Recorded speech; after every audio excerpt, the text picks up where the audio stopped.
ternyata Belanda gak ada niat untuk membicarakan soal Irian Barat, Rek. Bahkan kalian tahu, Belanda juga menyatakan bahwa Irian Barat ini masih termasuk wilayahnya. Halo Rek, assalamualaikum, welcome back to my video. Ketemu lagi sama aku Dia, and welcome to Kamar 13.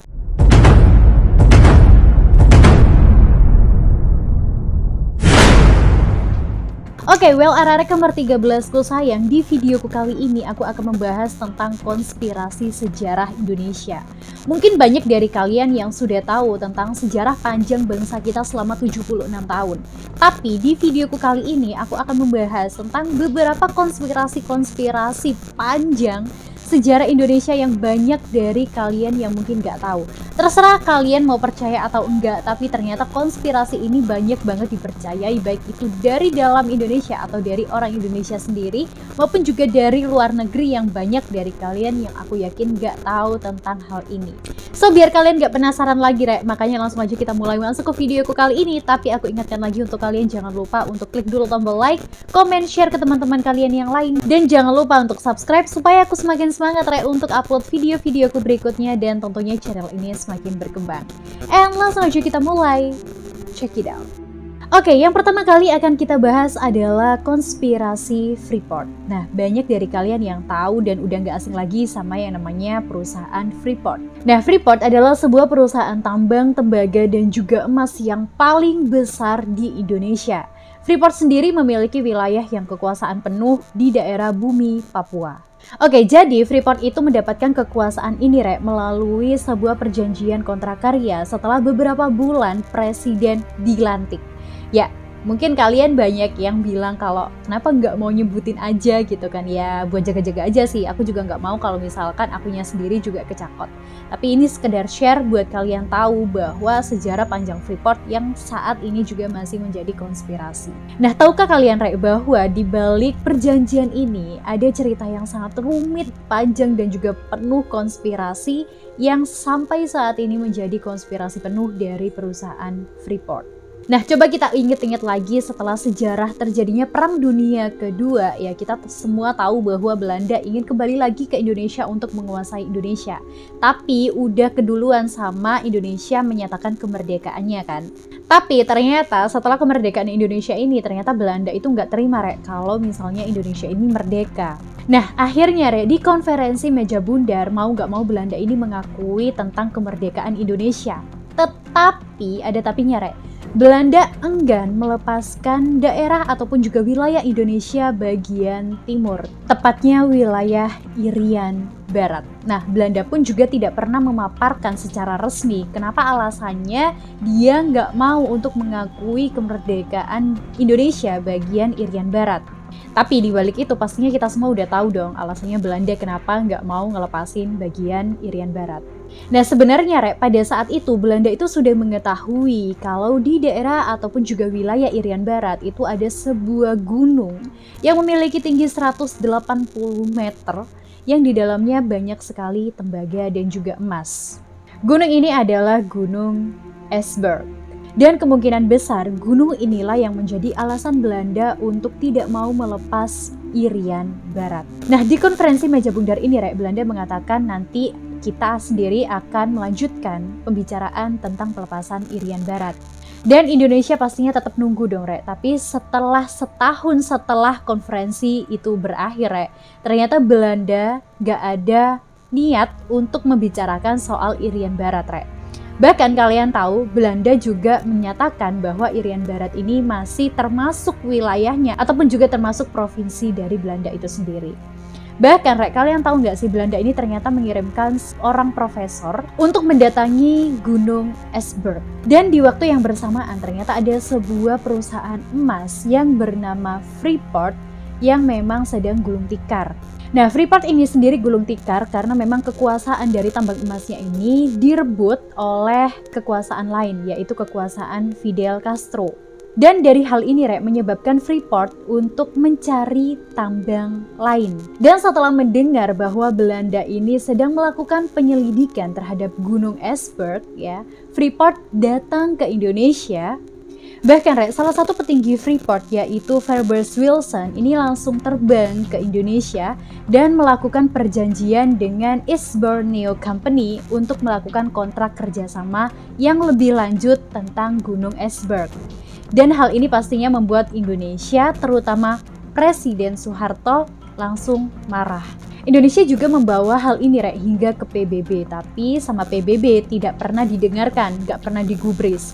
Bahkan memang Belanda sendiri ya itu memiliki kekuatan yang sangat penuh karena memang di baliknya itu ada Amerika, ada Inggris, ada Australia, dan kalian tahu lah pastinya suara Indonesia nggak pernah digubris.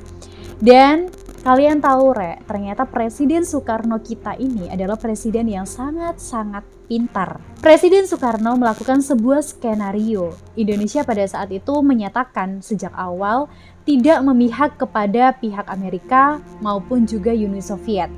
Tapi kalian tahu nggak sih, Indonesia pada saat itu berpura-pura tiba-tiba menjadi akrab dengan negara-negara komunis seperti Uni Soviet.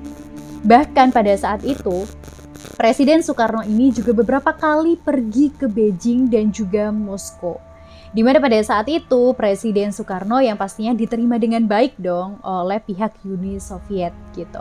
Dan bahkan Rek, kemesraan antara Indonesia, Uni Soviet, dan juga Cina ini membuat Amerika gempar.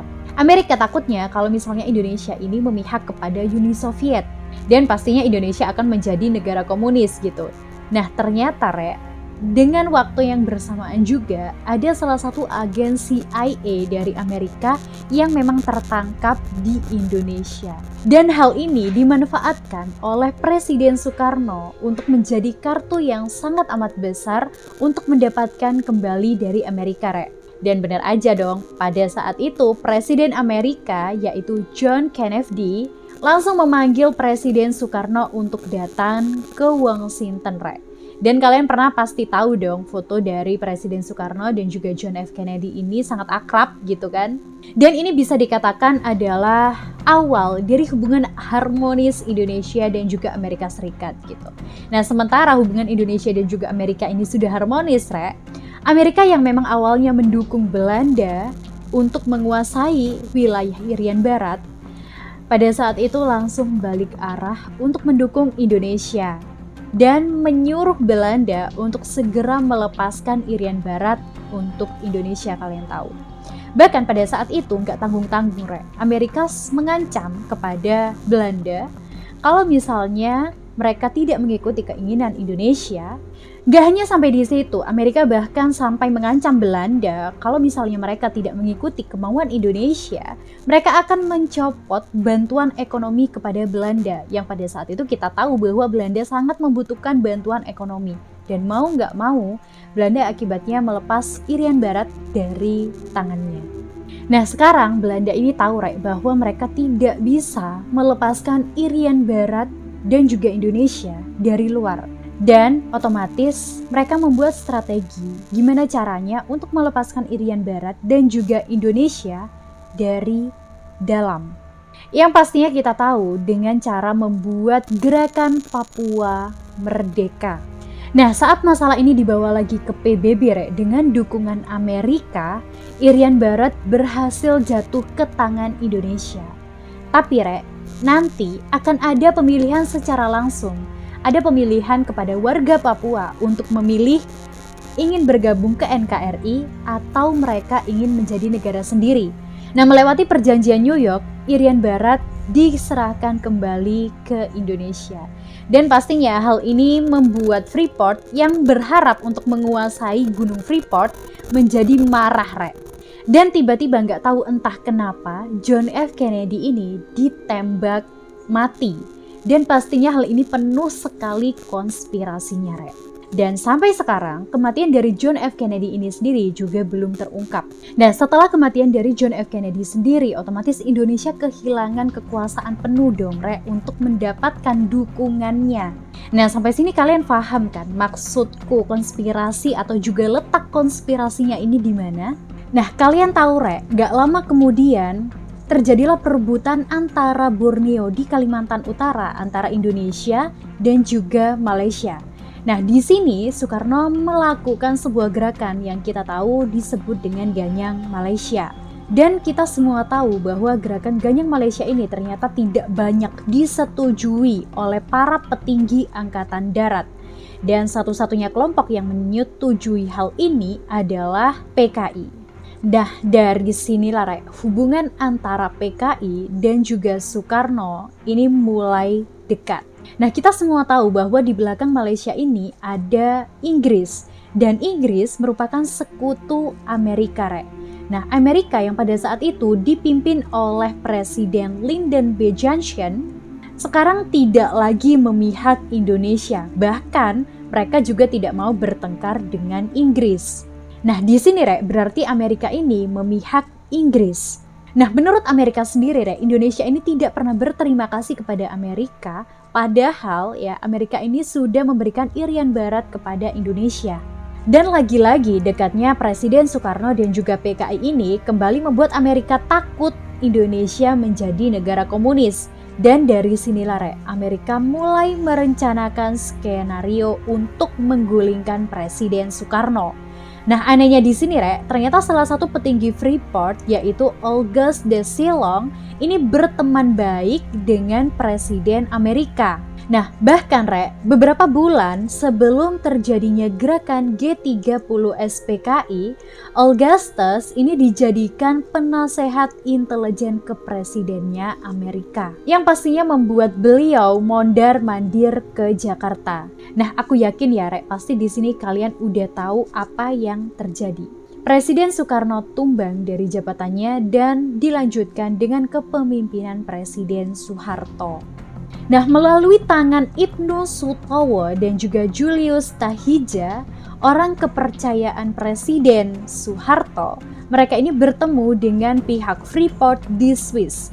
Dan semenjak Presiden menjabat sebagai presiden, undang-undang pertama yang ditandatangani oleh Presiden adalah Undang-Undang Nomor 1 Tahun 1967 tentang penanaman modal asing. Padahal sebelumnya Soekarno ini sangat amat menolak bahkan melarang investasi luar negeri untuk ada di Indonesia.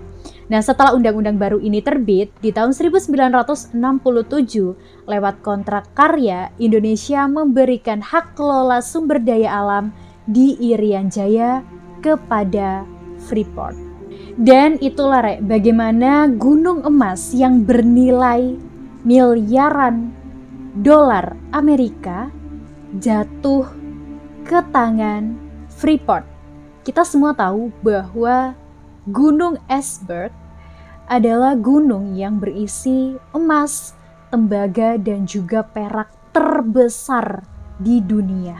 Bahkan Gunung Esberg ini sendiri juga menjadi pundi-pundi kekayaan Freeport hingga detik ini. Ya, kita semua tahu bahwa konspirasi Freeport sampai detik ini masih menjadi konspirasi yang banyak sekali diperbincangkan oleh orang-orang dari dalam Indonesia sendiri ataupun juga orang-orang di luar Indonesia. So, setelah kalian lihat video ini, pastinya kalian juga jauh lebih tahu mengenai sejarah panjang yang penuh konspirasi tentang Freeport. Kalian percaya atau enggak, kalian bisa langsung aja tulis di kolom komentar. And see you next video ya, Bye-bye!